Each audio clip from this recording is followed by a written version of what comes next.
Ito ang mga foods namin. Ginataang yellowfin.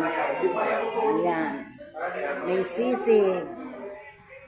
Inihaw na bangus. Ayan. Ayun ko ng mga luto yan. Spaghetti. Tapos ayan. Lutong liempo. May sumpya. Tapos may bulalo. Ayan. Meron tayong Indian mango with matching bagoong. Meron tayong hipon. At meron tayong alimango. Ayan.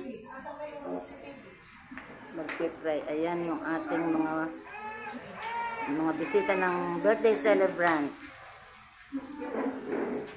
Pastor, may your spirit works within us. As we gather, may we ayun yung may birthday sa may karga-karga nila. Ayun. knowing well that as our hearts begin to worship, we'll be blessed because we came. We'll be blessed because we came. As we gather, may your spirit works within us.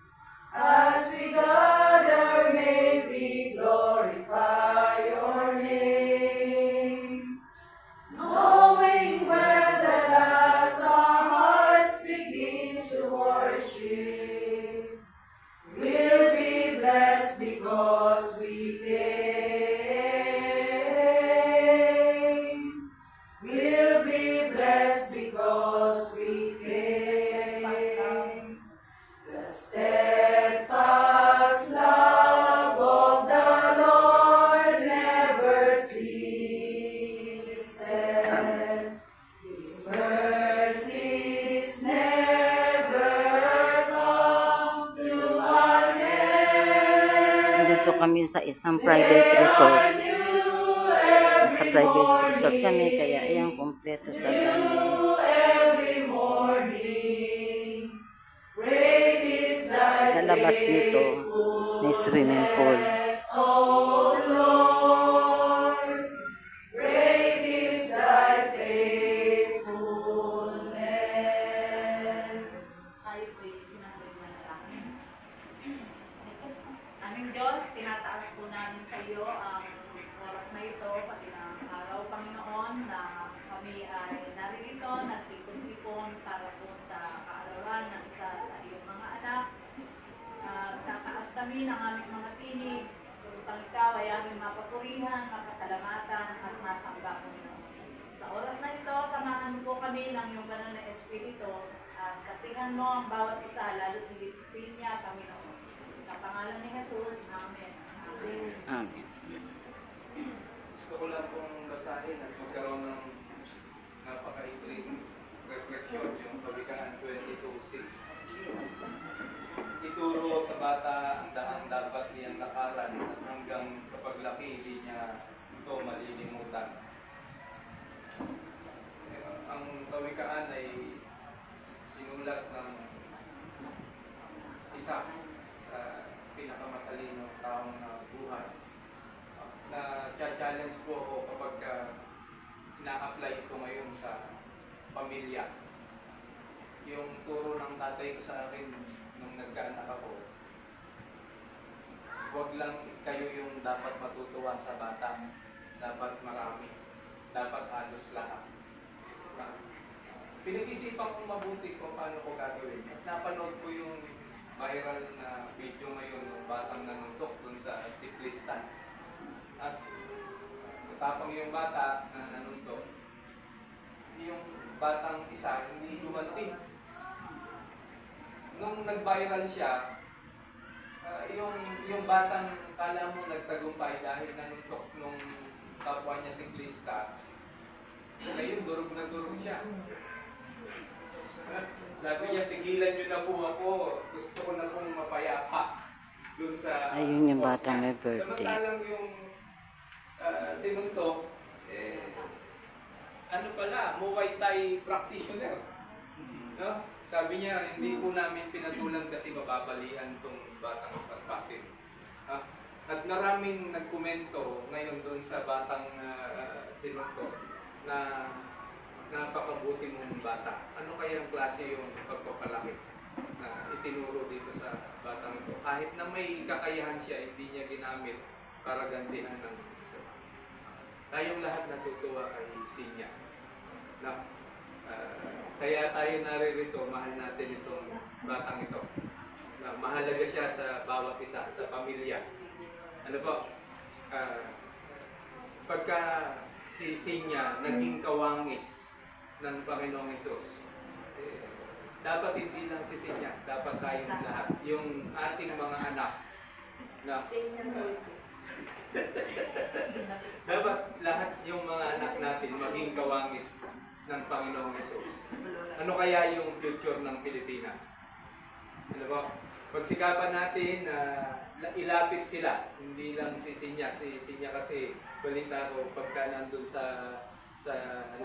dinadala talaga sa church. Ganyan pinalaki si Jesus. Ano po? Laging nandun sa church. Kada linggo. Ang challenge po sa atin para magkaroon tayo ng magandang bayan, magandang buhay, palakihin po natin sila, kawangis ng Panginoon Jesus. Tayo po ay malalangin. Dakilang Diyos, maligaya kami sa selebrasyon na ito dahil ikaw yung nagbigay ng buhay sa batang si Sinya. Ipinagkaloob niyo sa kanya yung 2 taon na puno ng pagmamahal, masaganang buhay na malapit sa inyo. Kaya naniniwala kami, Panginoon, hindi lamang yung tao yung magagalak sa batang ito kung hindi kayo na may anak sa kanya.